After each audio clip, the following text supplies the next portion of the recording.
बिस्मिल्लाहिर्रहमानिर्रहीम। अस्सलामुअलैकुम। आप देख रहे हैं ताज 92 न्यूज़ और मैं हूं नाइला भट्टी। नजर डालते हैं आज की खबरों पर।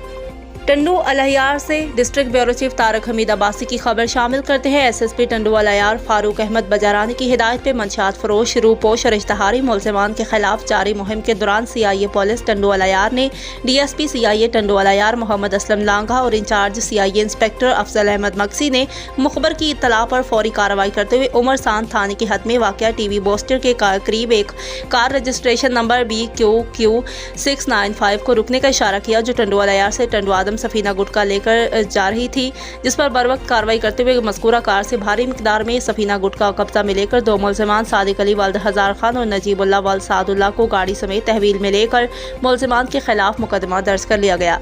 इस मौका पर डीएसपी सीआईए मोहम्मद असलम लांघा ने मीडिया से गुफ्तगू करते हुए कहा कि हमारा काम मुआशरे को माशरती बुराइयों को ख़त्म करना है, जबकि इंचार्ज सीआईए अफजल अहमद मक्सी ने कहा कि ज़िला से हर किस्म की मंशियात का खात्मा करना है। हमारी टीम मंशियात फरोशों के खिलाफ भरपूर कार्रवाई करके उन्हें गिरफ्तार करके उनके खिलाफ मुकदमा दर्ज कर रही है।